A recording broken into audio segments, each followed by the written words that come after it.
우리 박수로 화답하겠습니다. 네.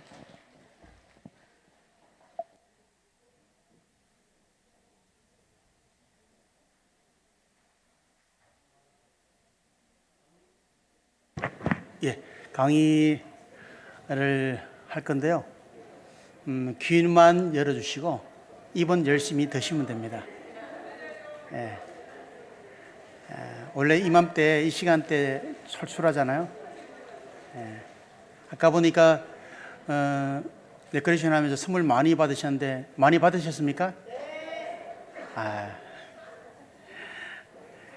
예.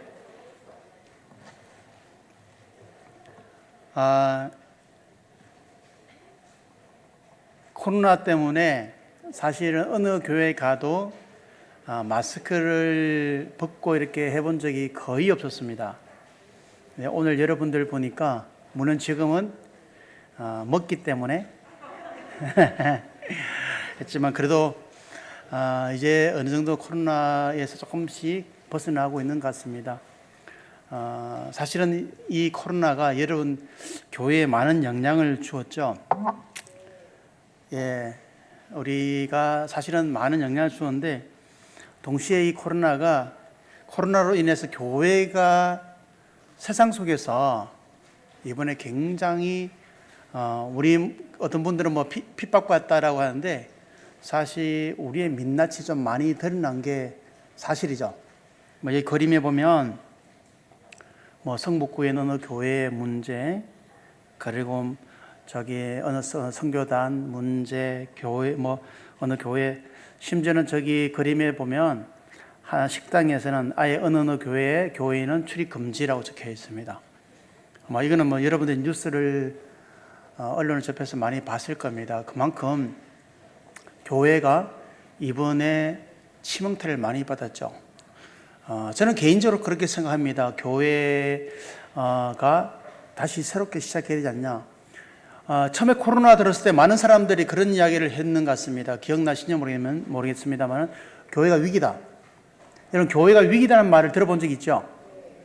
그런데 실제로 교회가 위기가 가능할까요? 교회가 위기가 있습니까? 사실은 교회가 위기란 말은 다른 얘기하면 하나님이 위기란 이야기가 똑같습니다. 그런데 교회가 위기가 아니고 하나님도 위기가 아니라면 그러면 하나님께서는 이 코로나 통해서 우리에게 뭘 말씀하고 계신지를 바라보는 게 어쩌면 우리의 신앙인 것 같습니다.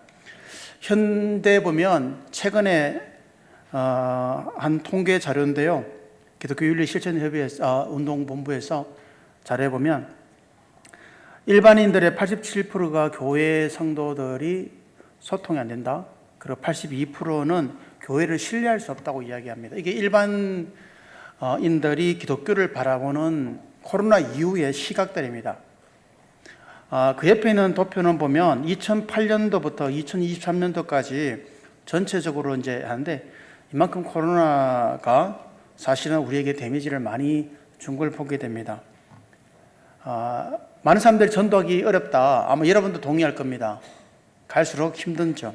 자, 그렇다면 어떻게 하면 우리는 우리의 신뢰를 회복할 수 있을까요? 코로나로 인한 상처받은 우리가 어떻게 하면 이 신뢰를 회복할 수 있는가?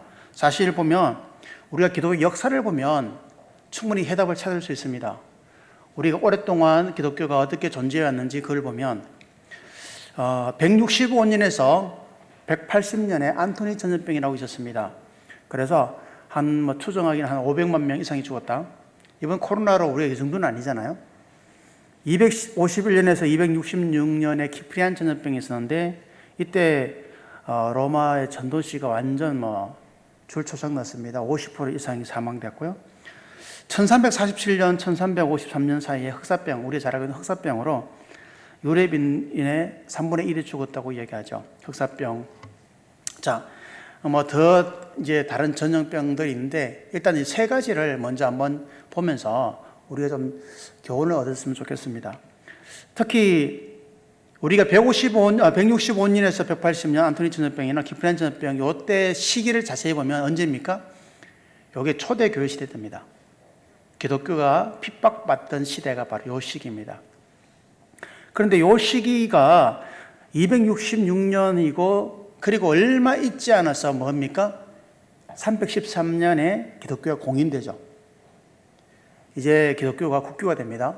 자, 얼마 전까지만 해도 기독교인들은 사자밥이 되고 실제로 많은 죽음을 당했는데 불과 몇십 년 만에 이렇게 급변한다는 것은 원인이 뭘까요? 바로 사실은 이 당시에 이 전염병 때문에 일어난 일들을 우리가 자세히 볼 수 있습니다. 실제로 자료들을 보면요, 이때 기독교인들이 사는 지역에 굉장히 많은 피해가 있습니다. 공교롭게도 그리스도인들이 굉장히 많이 죽었습니다. 아니, 그리스도인들이 어떤 기독교 유전자가 다르기 때문에 죽었을까요? 왜 유독 기독교인들이 많이 죽었을까요? 이유는요, 딱 한 가지입니다. 그 당시에 우리가 코로나 때도 보면 딱 걸리면 격리되고 아무도 그 사람과 접하지 못합니다. 그죠? 이 전염병도 똑같습니다. 걸렸다 하면 다 피해됩니다. 도망가야 됩니다. 바이러스이기 때문에 다 도망갑니다. 그런데 거기에 유독 그리스도인이라는 자들이 그 자리를 지킵니다. 그들이 죽어가는 사람들을 돌봅니다. 병든 사람들을 돌봅니다. 왜냐하면 예수의 사랑을 실천했기 때문에. 그때 많은 문헌들에 보면 그리스도인들이 예수의 사랑을 실천하기 위해서 그들이 많이 희생됐다고 이야기합니다. 자, 이 안토닉 전염병과 키프리안 전염병에서 기독교인들의 그 삶의 모습, 실천하는 모습, 모델이 되는 모습을 보면서 세상 사람들이 그들을 인정하기 시작합니다. 그래서 313년에 물론 정치적인 여러 가지 이유도 있지만 어찌됐든 간에 기독교가 이제 공인화된 거죠. 자, 14세기인 1347년에서 있던 흑사병, 유럽에서 흑사병이 쥐로 해서 바이러스화해서 많이 죽었잖아요. 근데 유독 이때는 언제입니까? 시기상 크리스천덤 시대, 다시 말하면 기독교 왕국 시대입니다. 교황이 다스린 시대입니다. 자, 그런데 이 결과는 뭡니까? 결과는 르네상스 종교개혁입니다. 우리가 사회학적으로 보면 이건 좋은 거지만 실제로 보면 이게 뭔가면 탈기독교입니다. 신분주의를 배제하고 인본주의로 가는 시대가 바로 이 시대입니다. 왜 그럴까요? 교회는 악하다. 종교는 마약이다라고. 그게 왜 그러냐면 기독교가 그때 가장 부패했거든요. 자, 안토닉 전염병과 키프리안 전염병 때는 이 그리스도인의 사랑, 실천하는 사랑이었습니다. 코이노니아, 즉 하나님의 사랑을 그대로 실천했고 바로 14세기 때는 제도적인 신앙관을 가지고 있었습니다. 자, 그렇다면 오늘날 저와 여러분이 살고 있는 이 시대가 안토닉 전염병 때와 유사합니까? 아니면 이 14세기 흑사병이 있었던 그 시대와 유사할까요? 예, 솔직히 말하면 14세기에 흑사병이 있던 시대와 너무 비슷합니다. 종교가 타락했고 사회로부터 비난받고 결국은 배타적이고 하나님 없다. 그러면서 뭡니까? 인간, 인본주의, 르네상스 이런 것들이 기억이 일어났죠. 이때 메시지는 하나님 뭡니까? 실천하는 기독교에 대해서 다시 한번 강조했던 겁니다. 자, 그러면 우리가 비교할 때 초대 교회의 성도들의 신앙은 어떠했나요? 볼까요? 이것을 보면 하나님의 코이노니아로 얘기하는데 코이노니아는 말은 공동체라는 말의 헬라어입니다. 헬라어가 코이노니아인데 코이노니아에서 나온 영어 어원이 커뮤니티라는 단어입니다. 자, 근데 이 코이노니아라는 단어가 성경에 보면 초대교회 당시에 그리스도인들의 신앙을 이야기할 때 코이노니아라는 단어가 굉장히 많이 나옵니다. 여러 가지 파생된 단어도 있고요. 주로 보면 친교, 사귐, 관계, 교통, 구제, 동정, 공유, 협력 이런 단어들입니다. 쉽게 하면 성도들이 살아가면서 서로 섬기고 사랑하고 살아가는 일상적인 삶입니다. 더 쉽게 얘기하면 염창중앙교회 성도들이 살아가는 모습이 코이노니아입니다. 이 핵심은 뭘까요? 사랑입니다. 사랑. 그리스도인의 사랑을 실천했기 때문에 안토닉 전염병이나 키프리안 전염병 때 그만큼 죽었던 거예요. 자, 우리가 신앙의 지금 모델이 누굽니까? 오늘날 개신교의 기독교의 모델은 초대교회 성도입니다. 초대교회 신앙입니다. 예수 그리스도께서 이 땅에 오셔서 십자가의 죽으심으로 시작했던 구약적 개념의 교회가 아니라 신약적 개념의 교회가 오늘 우리의 교회입니다. 그 신앙의 모델이 바로 코이노니아인 거죠. 초대교회 성도들의 모습입니다.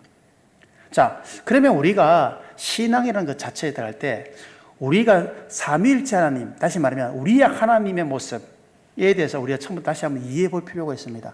하나님은 성부, 성자, 성령 삼위일체 하나님, 오늘 설교 시간에 말씀드렸던 것처럼 삼위일체 하나님입니다.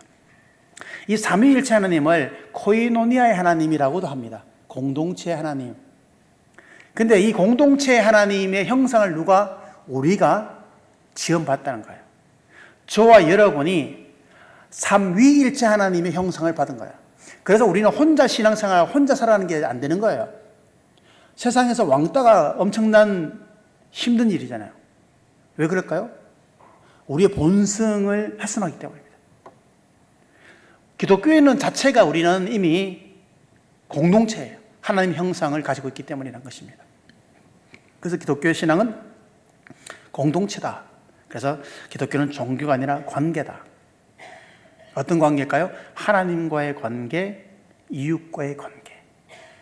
이게 기독교의 핵심입니다. 우리는 하나님만 관계에 중요하다고 생각하지만 실제로는 성경은 그렇게 말하고 있지 않습니다. 자, 그건 제가 다시 한번 설명드리고요. 그 공동체를 잃어버린 교회의 모습이 오늘날 어떻습니까? 일주일에 한 번 예배 드리는 건 만족합니다. 기복신앙입니다. 축복. 복 주옵소서. 하나님 우리 집 가정에 복 주옵소서. 기복신앙. 물론 그게 잘못됐다고 이야기하는 건 아닙니다. 치우쳐진 거죠. 본질을 잃어버렸죠.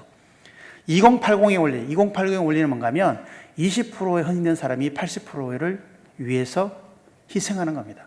지금 여기 있는 분들이 20%예요. 여러분들이 20%의 헌신이 80% 성도를 이끌어갑니다. 자, 그러다 보니까 뭘 잃어버렸죠? 원래 교회의 역할을 잃어버린 거예요. 자, 그리고 목회자 중심의 교회입니다. 지역사회의 역량이 상실됩니다. 여러 가지 있는데 그것은 공동체 신앙을 잃어버린 대표적인 모습입니다. 성도들이 마침 천국 보험 드는 것처럼 생각합니다. 하나님 저 봤죠? 저 뒷자리에 앉았습니다. 오늘 주일날 예배에 참석했어요. 하나님께 눈동장 찍는 신앙. 주일날 예배 드리는 것으로 내 신앙의 전체는 이미 다 커버됩니다. 이런 성도들은 어떨까요? 전부 다가 마침 전화기 충전기를 휴대폰 옆에 다 들고 충전하잖아요. 전부 다 여러분들이 충전기를 다 들고 있는 거예요. 어디를 꼽습니까? 우리 담임 목사님 설교에다 다 여러분 코드를 다 꼽습니다. 영적 충전기를. 자, 100% 된 줄 알았습니다. 근데 충전기를 딱 보니까 어때요? 전화기가 한 60%밖에 안 돼. 그러면 갑자기 확 올라오죠. 아니 목사님 대체 한 주간 기도 안 하셨습니까? 설교 준비 안 하셨어요? 요즘 우리 목사님 너무 바쁘셔가지고 기도 준비하고 설교를 준비 안 하시는 것 같아요. 우리는 목사님 설교에 은혜 받고 한 주간 세상에서 영적 전쟁으로 살아가야 되는데 목사님 주일날 우리가 은혜 받지 못하면 세상이라서 어떻게 영적 전쟁을 치를 수 있습니까? 누구 탓이에요? 설교 못하는 목사님 탓이죠. 성경적입니까? 아주 비성경적입니다. 성경 어디에도 이런 부분은 없습니다. 다시 말하면 목사님이 대리자가 된 거예요. 나와 하나님과의 관계가 아니라 성도와 하나님의 관계가 신앙이 아니라 설교로서만 내가 하나님을 만난다는 착각이 우리 안에 있었던 거예요. 자, 그러면 우리가 회복해야 될 신앙은 뭘까요? 바로 공동체입니다. 초대교회 성도들처럼. 이거는 구역이라는 개념보다 더 좀 넓습니다. 자, 공동체는 왜냐하면 삼위일체 하나님의 형상이기 때문에. 다시 말하면 하나님의 형상이 우리 안에 들어와 있는 거예요. 저와 여러분 한 사람 한 사람이 들어와 있는 거예요.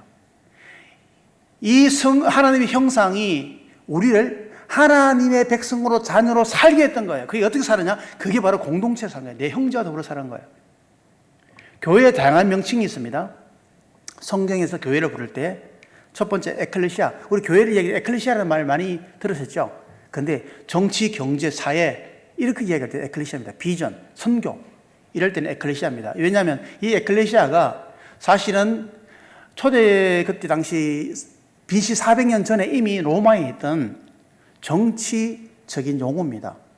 이 에클레시아는 황제의 자문기관이에요. 황제의 명령을 받아서 시민회의인데 명령을 받아서 이 사람들이 업무를 수행합니다. 예를 들면 전쟁이 납니다. 그러면 이 에클레시아가 아포스톨로스라는 군대장들을 불러서 그들에게 전쟁 명령을 수행합니다. 그럼 이 아포스톨로스가 전쟁 치는 거예요. 그럴 때 쓰는 단어가 에클레시아예요.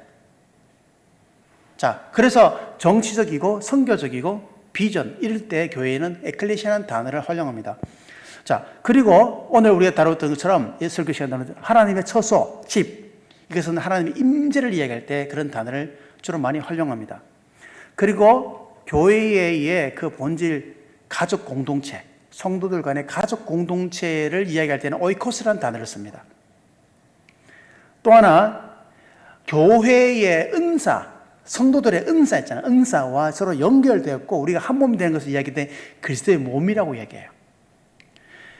그리고 성도들이 살아가는 일상적인 삶을 이야기할 때는 코이노니아라는 단어를 쓰고요.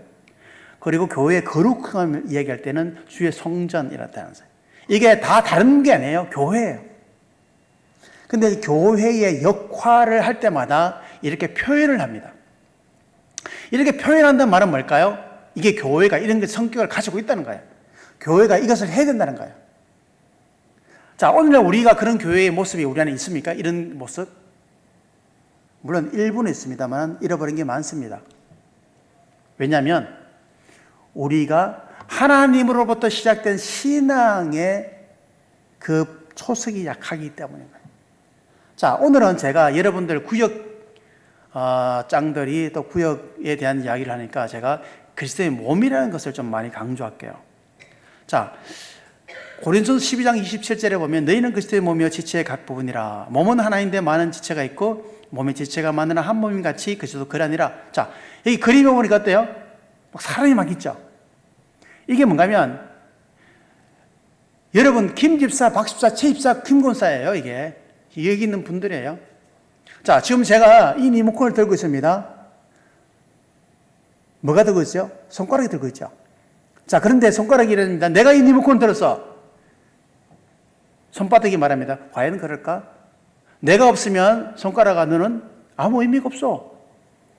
그런데 손목이 이야기합니다. 그래? 그럼 나는 내가 없다면 야 손가락아 과연 의미가 있을까? 팔꿈치가 얘기합니다. 피 쉬고 있으면 너희들 나를 무시하는 거야? 자, 뭡니까? 이 손가락이 있지만 손바닥이 있고 손목이 있고 팔꿈치가 몸에 연결된 게 이게 몸이에요. 자, 이 의미는 뭔가 하면 손가락은 김 집사입니다. 손바닥은 박 권사님입니다. 손목은 이 권사님입니다. 발꿈치는 이 집사님입니다. 자, 우리가 그리스도의 몸이 서로가 이렇게 연결된 거예요. 뗄래야 뗄 수 없는 관계입니다. 그게 교회예요. 그게 그리스도의 몸이라고 해요. 그래서 교회는 여러 지체가 있는데 한 몸이라고 얘기한 거예요. 김 집사, 박 집사, 최 권사, 이 집사가 있는데 이들이 한 몸이라고 얘기한 거예요. 그것을 이야기를 하고 있는 겁니다. 자, 그런데 오늘 그 공동체를 어떻게 이야기합니까? 소그룹, 자, 구역, 순, 목장, 사랑방, 셀 이런 단어를 사용하겠습니다. 같은 거예요. 자, 그런데 이런 소그룹 구역은요 프로그램이나 조직일 뿐 성경에서 말하는 그런 코이노니아 아닙니다. 이게 여러분 구역 자체가 그 의미가 코이노니아 아니에요. 그건 시스템이에요. 그릇이에요. 자, 그러면 뭘까요? 이 안에 뭐가 담겨야 될까요? 실제적인 삶이 담겨야 돼요. 여러분 구역 안에 제가 설교 시간에 말씀드렸던 것처럼 여러분 구역 안에 그런 코이노니아라는 삶이 담겨 있어야 돼요. 그 예배 드리고 구역 모임하고 1시간 반 정도 하고 나서 우리 하고 그게 공동체가 아니란 거예요. 그 삶이에요. 다시 말하면 그 공동체가 그 안에 있어야 된다는 것입니다. 자, 우리의 아이들이 자, 지금 여러분 우리 아이들이 전부 다 아침에 출근하죠. 학교하죠. 자, 그럼 내 식구 아닙니까? 내 아이 아닙니까? 자, 저녁 되면 다 돌아옵니다. 이제 가족이 회복되었습니까? 아니잖아요. 뭡니까? 365일 어디에 가나 내 자녀입니다. 내 가족입니다. 그게 구역이에요.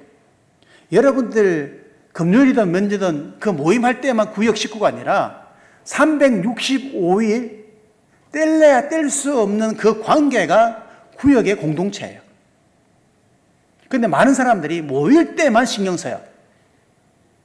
그게 아니란 거예요. 성경에서는 그런 게 나타나지 않습니다. 자, 그럼 우리가 어떻게 코이노니아를 회복할까요? 여러분들 코이노니아를 어떻게 할까요? 다시 공동체를 어떻게 회복할까요? 자, 그러기 전에 먼저 우리가 본질을 다시 한번 던져보겠습니다. 신앙이 뭘까요? 저 집사님 참 신앙이 좋아. 저 청년은 참 신앙이 좋아. 우리가 신앙생활 잘하는 것. 이렇게 이야기하는데 그 신앙이 뭘까요? 우리가 하고 있는 것. 자, 로마 10장 9절에 보면 네가 만일 내 입으로 예수를 주로 시인하며 또 하나님께서 그를 죽은 자 가운데 살리신 것을 내 마음에 믿으면 무엇 받는다고요? 구원을 받으라. 자, 믿습니까? 아멘. 자, 이게 흔들리면 안 되겠죠? 예수를 믿음으로 내가 사망에서 생명을 얻는 것입니다. 죽음에서 생명을 얻는 거예요. 이게 우리의 신앙입니다. 예수님의 전적인 사랑입니다. 자, 그리고 로마 12장 5절에 보면 이와 같이 우리 많은 사람이 그리스도 안에서 한 몸이 되어 서로 지체가 되었느니라. 뭐가 됐다고요? 한 몸. 다시 말해 이게 공동체예요. 저는 이평강입니다. 경주 이가고요. 저는 제가 태어날 순간 저희 부모님의 자녀가 되었습니다. 응애하고 태어날 때 제가 어떠한 행정적인 것, 어떠한 선포도 하지 않고 태어난 순간 제일 낳은 주신 분이 어머니고 또 저희 낳으신 분이 아버지입니다. 이거는 가족이에요. 아마 여러분 똑같잖아요. 이게 무슨 말씀을 제가 드리려고 하냐면 우리가 예수를 나의 구주로 고백하는 그 순간 우리는 생명을 얻습니다. 그러고 나서 그 다음에 1단계, 2단계 세 가족 훈련 받고 이게 가족이 되는 게 아니라 우리가 즉각적으로 구원받는 그 순간 우리는 하나님의 가족이 되는 거예요. 그리고 그리스도의 한 몸이 되는 거예요. 다시 말하면 코이노니아, 공동체가 되는 거예요. 하나님의 가족의 공동체. 그게 성경에서 말하는 신앙이에요. 자, 그런데 문제는 이게 우리가 분리가 됐어요.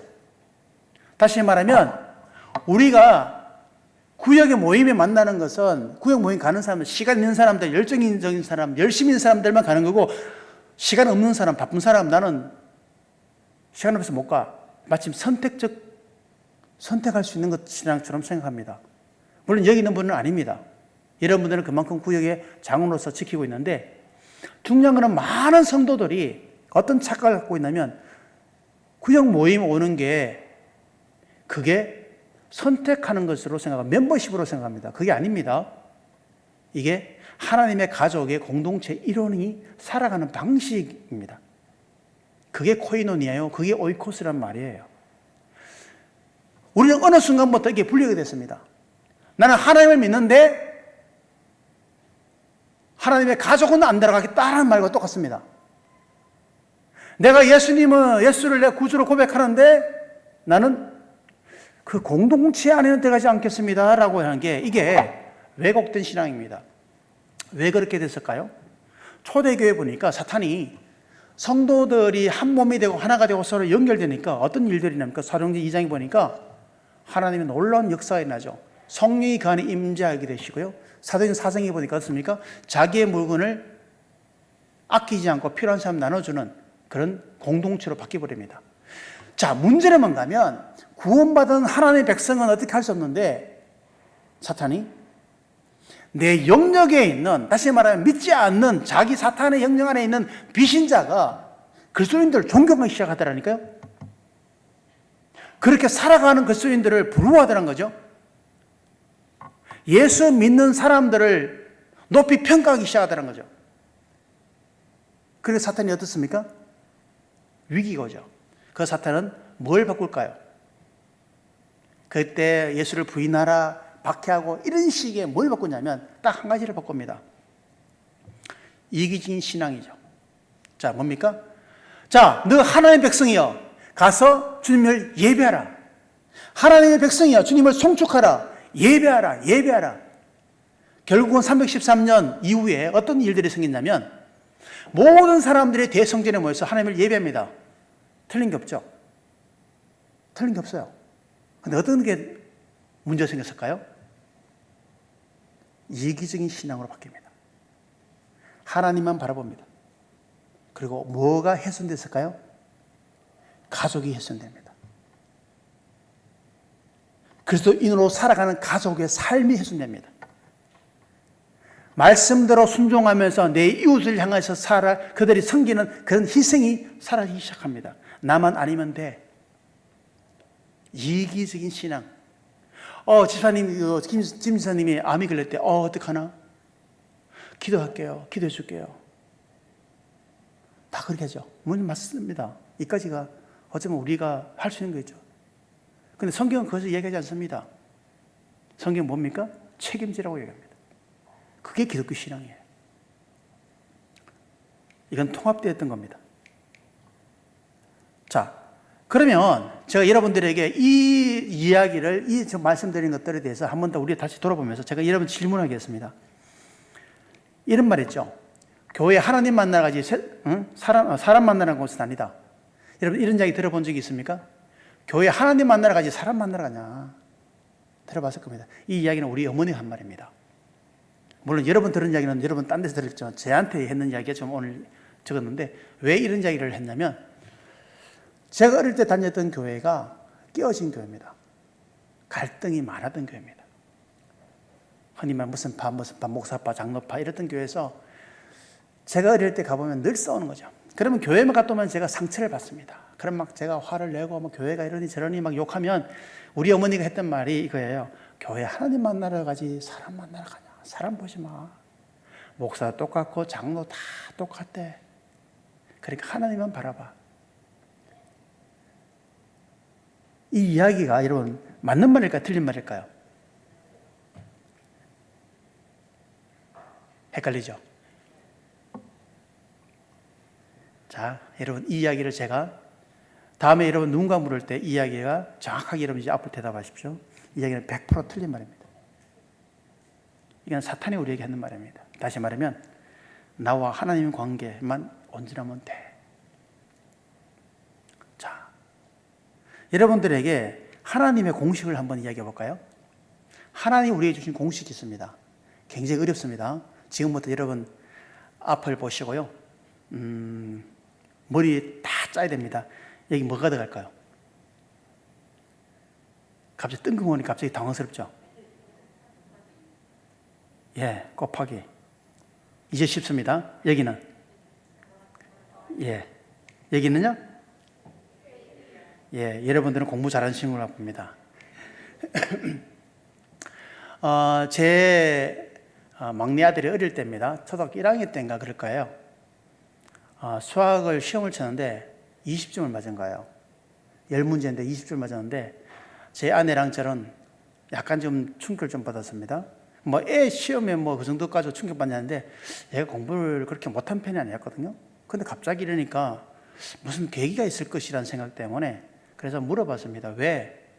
야, 너 왜 그랬어? 무슨 문제 있어서? 이렇게 막 이제 달래면서 물었더니 얘가 한참이 짜증났어.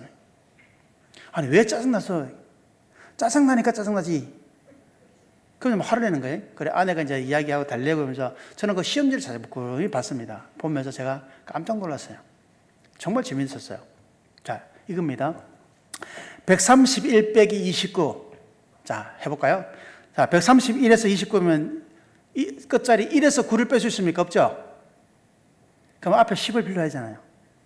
자, 10 빌려옵니다. 그리고 9를 빼요. 그래도 1 하면 틀리죠. 왜? 기존에 1이 있었으니까. 더해서 2. 그 다음에 3에서 2를 빼면, 아니죠. 10자리에서. 아까 10 빌렸잖아요. 그럼 2에서 2를 빼는 거잖아요. 자, 그러면 어떻게 해요? 102. 1번 얘가 맞았어요. 자, 2번입니다. 263 빼기 176. 자, 2번이다 보니까 3에서 6을 빼야 돼요. 못 빼죠. 다시 10빌로 옵니다. 10빌로 와서 6을 뺐어요. 자, 이렇게 해서 답을 냈습니다. 87. 자, 그 다음에 3번 111 빼기 55. 또 뭡니까? 또 10을 빌려야 돼. 1에서 5 못 빼니까. 그래서 어떻게 해요? 짜증난 거예요. 아들의 말이 맞아요. 근데 3번부터 어떻게 된 줄 압니까? 얘가 짜증이 나기 시작해서 어떻게 되냐면 이제 이게 주작을 합니다. 뭡니까? 선을 하나씩 껐습니다. 이런 뺄셈에 선을 하나 끄면 어떻게 될까요? 세로로? 덧셈이 되죠. 3번부터 다 덧셈입니다. 그래서 제가 궁금해서 3번부터 덧셈을 계산해 봤습니다. 3번부터 10번까지 다 맞습니다. 그래서 제가 야, 너 천재인데 했더니 씩 웃는 거예요. 그런데 제가 굉장히 거기서 충격을 받습니다. 왜 충격받냐면 하나님께서 이렇게 나에게 말씀하시는구나 라는 생각했어요. 그 말은 뭔가면 그날 선생님이 이 시험을 낸 의도는 뭡니까? 애가 테스트하는 게 뭡니까? 익숙함입니다. 10번, 10개 다가 작은 수로 큰 수를 빼는 거예요. 그러면 앞에 자리 10자리에서 빌려와서 이게 하는 게, 이게 얘가 숙달되도록 하기 위해서 그런 문제를 낸 거예요. 근데 얘는 1번, 2번하고 하는 게 다 아는 건데 자꾸 하니까 짜증난 거야. 그렇지, 임의로 뭘 바꿉니까? 선을 꺼서 덧셈으로 만들고 자기 마음대로 해버립니다. 제가 왜 이것을 보고 제가 충격을 받냐면, 저도 목사니까 하나님이 저에게 주신 메시지가 뭐냐면, 네 믿음이 그렇다는 거예요. 우리의 믿음이 그렇다는 거예요. 자, 하나님께서 우리에게 성경에 하나님의 모든 비밀을 말씀하셨고 하나님께서 모든 것들을 다 약속하셨습니다. 그런데 우리는 뭡니까? 거기다가 짝대기를 하나씩 다 껐습니다. 내 편의 위주로. 하나님, 내가 다른 사람은 다 모르겠는데 저 김집사를 사랑하는 거는 하나님, 저는 좀 제가 그냥 무관심하고 그냥 넘어갈게요. 안 싸울게요. 이 정도만 하나님 인정해 주십시오. 하나님, 이거는까지는 내가 다 하기는 좀, 항상 우리는 하나님께 변명을 하고 나 위주의 신앙으로 이걸 재해석해 버립니다. 하나님 그것까지 다 요구하지도 않았을 거야. 우리는 신앙생활을 하면서 어느 순간 내가 하나님의 말씀을 해석하기 시작합니다. 임의로. 신앙이 묵을수록 더 그렇습니다. 더 그런 사람 목사겠죠. 더 많이 하니까. 자, 성경은 우리에게 뭘 말하고 있는지 다시 한번 성경에 보면, 어느 율법사가 예수님을 찾아와서 이런 묻습니다. 어느 계명이 가장 큰 계명입니까? 물으실 때 예수님께서 내 마음을 다하고 목숨을 다하고 뜻을 다하여 주 너희 하나님을 사랑하라 하셨으니 이것이 크고 첫째 되는 계명이요 둘째도 그와 같으니 내 이웃을 내 자신같이 사랑하라 하시니 이 두 계명이 온 율법과 선지자의 강령이니라. 자, 여기 보니까요, 두 계명이 하는데 첫 번째 하나님을 마음을 다하고 목숨을 다하고 뜻을 다하여 주 너희 하나님을 사랑하라. 이 첫 번째 계명을 지키기 위해서 우리가 어떻습니까? 죽으면 죽으리라. 아마 여기 있는 분들이 결단하고 순종하고 정말로 어려운 가정에서도, 믿지 않는 가정에서도 신앙생활을 하면서 여러분 견디는 사람들 많을 겁니다. 성경에서도 있을 겁니다. 이 계명을 지키기 위해서. 자, 그런데 두 번째 계명, 내 이웃을 내 자신같이 사랑하라. 이 두 번째 계명을 지키기 위해서 여러분 목숨을 건 사람이 있었습니까? 자, 예를 들면 옆에 있는 분이 권사님, 내가 권사님 위해서 내가 죽으면 죽으리 했습니다. 라면 그 뜻은 마음대로 갑자기 울컥거려요. 아니면 이 사람 오반데 돈 필요한가? 이런 마음이 들지 않을까요? 자, 여기 보니까 둘째도 그와 같은 이라고 합니다. 그와 같다. 그와 같다는 말은 뭘까요? 둘째도 그와 같다는 말, 둘째도 첫 번째와 같다는 말입니다. 다시 말하면 하나님을 사랑하는 것과 내 이웃을 내 자신까지 사랑하는 것이 같다는 거예요. 이거 너무 이게 좀 오버 아닌가 생각할지 모르지만 아니에요. 왜 그럴까요? 저와 여러분은 하나님의 형상대로 창조되었기 때문입니다. 하나님이 저와 여러분을 친히 사랑하시기 때문입니다. 예수님은 저와 여러분을 위해서 십자가에 못 박혀 죽으셨기 때문입니다. 자, 이 두 번째 계명을 지키는 게 첫 번째 계명을 지키는 것입니다. 자, 이게 성경의 전체 흐름이에요. 우리가 성경 볼까요? 창세기 전부터 구약 시대 보면은 오늘 말씀이 신명기 6장 5절에 나오는 말씀입니다. 너는 마음을 다하고 뜻을 다하여 힘을 다하여 내 하나님 여호와를 사랑하라. 첫 번째 계명입니다. 두 번째 계명, 레위기 19장 18절에 원수를 갚지 말며 동포를 원망하지 말며 내 이웃 사랑하는 내 자신같이 사랑하라. 나는 여호와니라. 이게 성경의 흐름의 본질이에요. 다시 말하면 성경 66권을 엑기스로 탁 빼면 이 두 계명이란 거예요. 이 두 계명에서 다 파생된 거예요. 그걸 오늘 예수님이 다시 한번 언급하는 겁니다. 하나님을 사랑하고 내 이웃을 내 자신을 사랑하라. 이게 성경에서 뭡니까?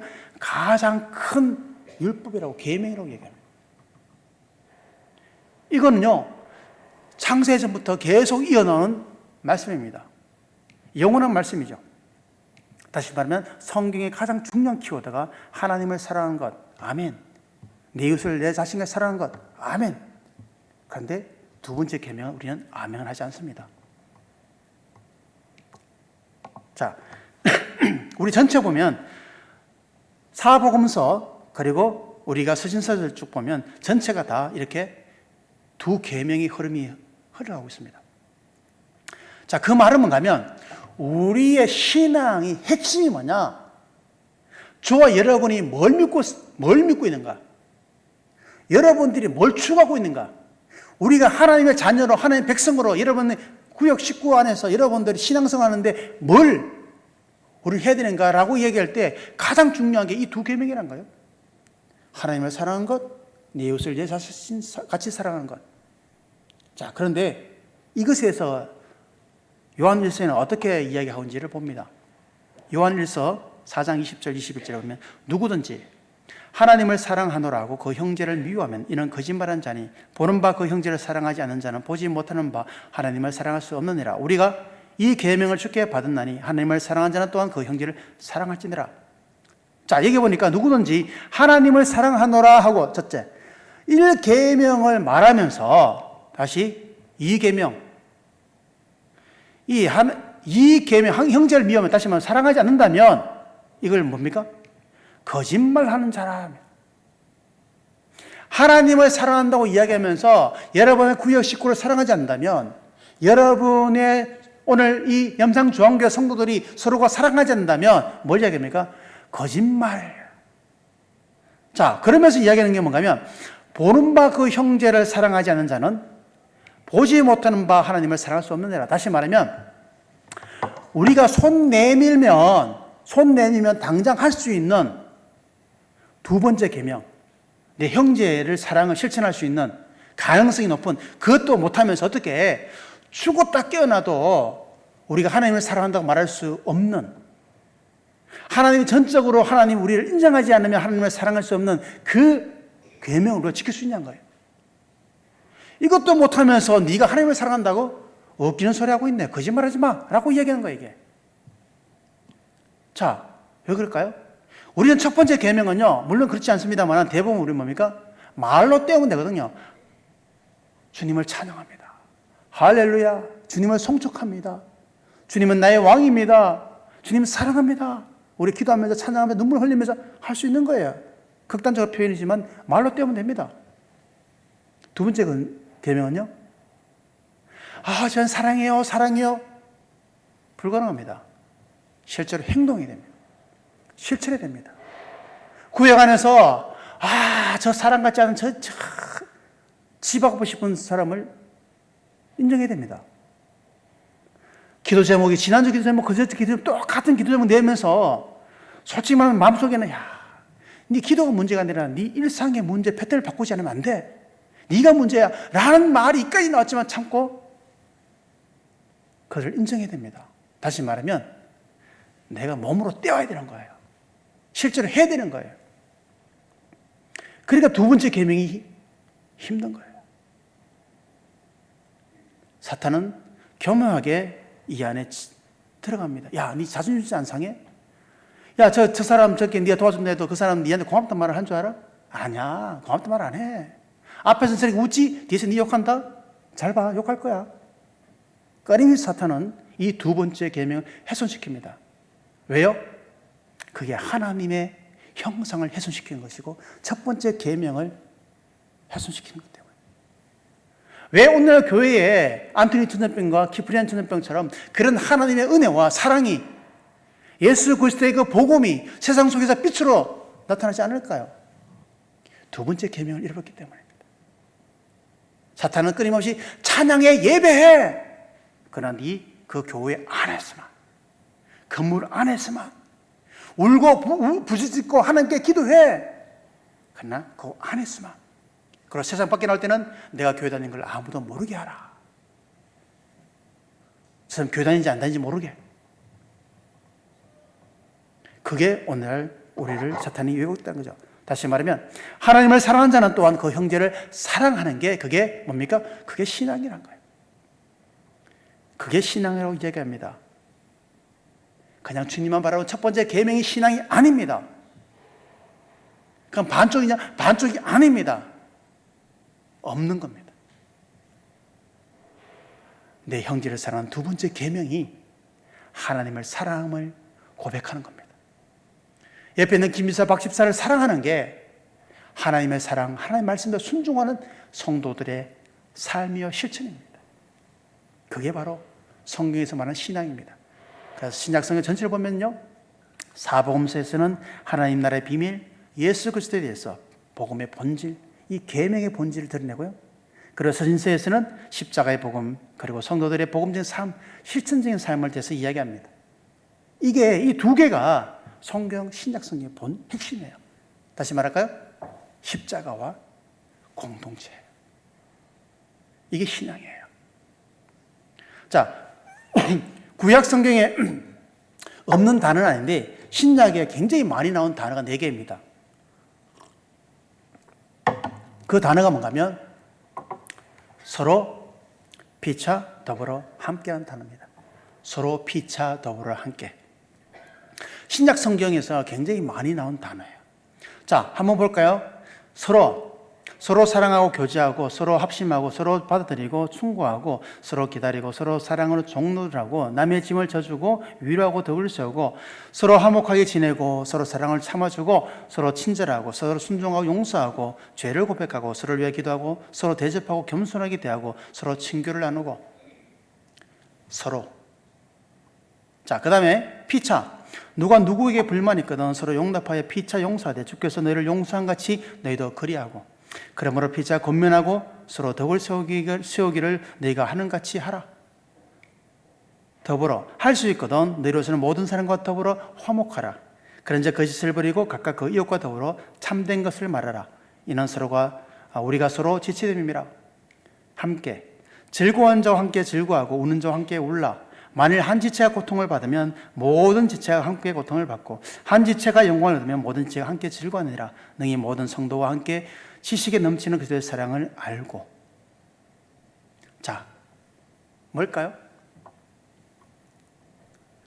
서로 피차 더불어 함께하는 이 단어가 결국은 뭐냐면 이 계명을 지키는 신앙이에요. 하나님과 서로 피차, 하나님 우리 피차 그러지 맙시다 이런 말 못하잖아요. 첫 번째 계명에 서는 단어가 아니라 두 번째 계명을 실천할 때 쓰는 단어가 서로 피차 더불어 함께한 단어예요. 다시 말하면 염창조항교회 성도들이 염창조항교회 구역에서 많이 들은 날 말이 뭔가 하면 서로 피차 더불어 함께해요. 뭡니까? 서로 짐을 져주는 거예요. 서로를 기도해 주는 거예요. 참는 거예요. 용납하는 거예요. 기다려주는 겁니다. 그게 바로 두 번째 계명을 지키는 성도들의 일상적인 삶이에요. 그게 구역 안에서 일어나들 일상적인 코이노니아적 삶이에요. 초대교회 성도들이 그렇게 살았기 때문에 그때 믿지 않는 자들이 그들을 인정했던 거예요. 그들이 예수 그리스도의 사랑을 실천하기 위해서 죽음을 마다하지 않은 그 이유가 뭔가 하면 결국은 서로 피차 더불어 함께 두 번째 계명을 지키기 위해서 그들이 희생했던 거예요. 우리 사랑하는 염참조항교회 우리 리더 구역장 여러분들, 내 안에 서로 피차 함께 더불어라는 이 단어가 얼마나 많이 풍성하게 여러분들 맺어져 있습니까? 여러분들은 여러분 구역 식구들한테 이런 서로 피차 함께 더불어라는 그런 말, 그런 신앙의 고백이 얼마나 풍성하게 있습니까? 우리가 예수 그리스도를 믿는 믿음의 사람이라면 우리 안에 이 서로 피차 함께 더불어라는 이 단어가 일상이 되어야 됩니다. 기도해 주고요, 격려해 주고요, 위로해 주고요, 섬겨 주고요, 기다려 주고요, 용납해 주고요, 인정해 주고요, 다가 주고요. 누가요? 서로. 저는 여러분 리더들한테 항상 리더 훈련할 때 이런 고백을 합니다. 저는 여러분 축복합니다. 여러분들처럼 교회에 허리 역할을 해주고 여러분들처럼 이렇게 큰 힘이 되는 분들이 있기 때문에 교회는 건강히 자라고 건강히 세워집니다. 그래서 여러분 수고는 정말 축복받을 만한 수고입니다. 자, 그런데 우리 한 가지 꼭 알아야 될 것 중에 하나가 뭔가면 우리의 목사님들, 저와 더불어 목사님들이 오랫동안 어떤 훈련을 많이 시켰냐면 교육, 리더 훈련을 시킬 때 이런 교육을 많이 했습니다. 우리 여러분들 구역장들의 리더십에 대해서 어떤 리더가 되야 되냐 할 때 보면 주로 예수님상, 모세상, 여수아, 바울 이런 사람들 우리의 표본이 되고 모델이 됩니다. 그러다 보니까 여러분 우리는 뭐가 있는 줄 아세요? 죄책감이 많습니다. 그렇게 하지 못하니까. 내가 그렇게 하지 못하니까 거기에 대해서 굉장히 나는 약해, 나는 부족해, 나는 연약해. 나 때문에 우리 구역 식구들이 불행해. 우리 사람들이 저기 있는 박 집사님의 구역에 있었으면 참 좋았을 건데 내 구역에 들어와서 불행해. 왜요? 나는 모세가 될 수 없거든요. 나는 바울의 어떤 리더십을 따라갈 수 없거든요. 나는 예수님의 마음을 잘 할 수 없어요. 그러니까 우리가 자꾸 자기의 낮은 자존감 때문에 더 힘들어지는 거예요. 그런데 여러분, 성경에서 오늘 설교 때 말씀드렸던 것처럼 우리는 각 마디를 서로 연결하는 사람들입니다. 마디와 마디가 연결됐다. 김사, 박집사 연결됐다. 그 마디는요, 어떤 역할을 할까요? 마디가 오버하면 어떡할까요? 관절이 오버하면 관절염 걸리잖아요. 내가 관절이 단단해지면 석회가 되면 어떻게 해요? 못 걷잖아요. 굽히지 못했습니다. 이 지체 코가 있고 눈이 있는데 눈이 막 더 격렬해지면 어떻게 해요? 빛질병이죠. 안과 가야 되죠.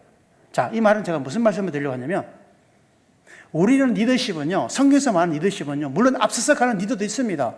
근데 성경에서 말하는 그리스도의 몸된 리더는요, 여러분 자리를 지켜주는 게 리더입니다. 여러분 마디와 마디를 연결시키는 것, 근육과 근육을 연결시켜주는 이형 리더십이 바로 여러분 리더십입니다. 여러분들이 하나님이 받은 은혜를 그들과 함께 나누는 리더십입니다. 그들을 땡겨가고 그들에게 푸시하고 그들에게 막 나오라 강요하고 이게 물론 필요하겠지만 더 중요한 핵심 리더십은요, 여러분이 자리를 지켜주는 겁니다. 다시 말하면 하나님이 여러분을 부르신 그 자리에 여러분 순종하고 지켜주면 됩니다. 그 자리에서 할 일은 뭘까요? 내가 하나님을 만나는 겁니다. 내가 하나님을 경험하는 겁니다. 내 안에 하나님의 은혜가 기쁨이 넘치는 겁니다.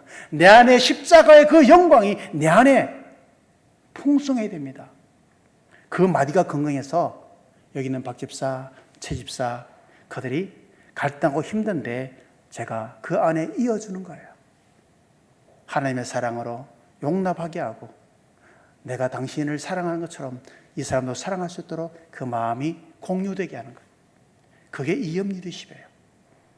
그렇기 때문에 저는 여러분들이 지금 막 여러분들 구역 숙자를 6명에서 10명 되고 20명 만들고 막 분과시키고 막 이게 여러분 목표고 이러지 않잖아요. 뭔가 액션을 취하면서 막 전도하고 선교하고 이게 여러분들의 구역의 목표가 아니잖아요.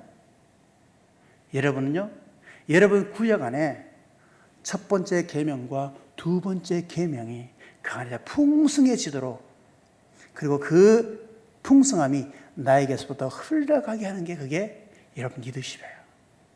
내가 경험한 하나님이 김이사도 경험하기를 원하고 내가 만난 하나님을 최집사도 만나기를 원하고 내가 눈물로 기도할 때에 하나님의 그 사랑이 박집사에도 흘러가기를 원하고 이어지는 게 주는 게 그게 바로 리더십이에요. 그래서 우리는 세상의 그리스도인으로 살아가는 안토니 천연병과 키프렌 천연병 때 있었던 그 그리스도인의 모습들, 오늘 공동체가 이걸 잃어버렸어요. 종교화되고 화석화되고. 그래서 14세기의 교회가 왜 지탄을 받았냐? 결국은 서로 피차 더불어 함께 그 사랑이, 하나님의 사랑과 이웃을 사랑하는 그 사랑이 사라질 때에 그들이 하나님을 떠난 겁니다. 결국 뭡니까? 여러분들이 여러분 구역 안에 서로 피차 더불어 함께하는 사랑이 회복되도록 여러분 함께 주시면 되는 거예요. 그 마음에 여러분들이 이 우리 구역이 서로 피차 더불어 함께 살아가는 이 구역의 은혜가 교회의 다른 세력이 흘러가고 다른 구역들에 흘러가고 또 염창조항교회 곳곳에 흘러갈 때 이게 또 세상 밖으로 흘러갈 때 지역으로 흘러갈 때 그때 세상 사람들 여러분들을 축복하는 거예요. 존경하는 거예요. 염창조항교회 성도들이 교회답다라고 말하는 거예요. 그게 하나님의 신뢰를 회복하는 겁니다. 그래서 우리는 공동체 중심적인 신앙생활. 다시 말하면 여러분들이 한 명 한 명이 서로 연결되고 결합하여서 하나님의 집이 될 때에 여러분 첫 번째 계명과 두 번째 계명이 여러분 안에 풍성해질 줄 믿습니다. 이제 결론입니다. 우리가 회복할 신앙은요, 주여 주여 주님만 바라보겠습니다, 순종하겠습니다, 이런 신앙도 필요하지만 우리가 회복할 신앙은요, 그게 아니라 공동체예요. 하나님의 공동체. 그리스도의 몸으로서 서로 사랑하며 섬기며 한 몸 되는 것이 성경대로 살아가는 신앙생활입니다. 공동체에서 성도 간의 서로 피차 더불어 함께 할 때, 그때 여러분의 공동체가 회복됩니다. 여러분 구역이 회복됩니다. 그러면 어떻게 해요? 목사님 뭐부터 할까요? 여러분부터 하나님 앞에 바로 서십시오. 내가 받는 은혜를 고백하고 나누는 게 구역에서 일어나야 됩니다. 그리고 내 형제를 사랑하는 두 번째 계명을 실천하는 내 모습이 그들에게 흘러가는 것입니다. 그래서 염창조항교회 구역 모든 구역 모임은 이런 1계명과 2계명이 모일 때마다 일어나는 것, 모일 때마다 드러나는 것, 모일 때마다 여러분 가운데 사람들에게 이게 드러날 때에 하나님은 여러분 축복하실 것입니다. 그래서 제가 설교 시간 말씀했던 그 암 환자가 낫는 게 여러분 신유의 은사 때문에 나을까요? 아니에요. 그 가운데 여러분들이 말씀에 순종하는 믿음이 있었기 때문에 하나님이 하시는 거예요. 이제 여러분들이 그렇게 기도하십시오. 하나님, 내가 만난 하나님이 나를 통해서 흘러가도록 하여 주옵소서. 우리 구역 가족들에게 흘러가게 하여 주옵소서. 이 두 번째 계명이 그 안에서 회복되는 그런 은혜가 있기를 소망하는 마음으로 기도하시면 여러분 그 은혜가 여러분에게 날마다 흘러갈 줄 믿습니다.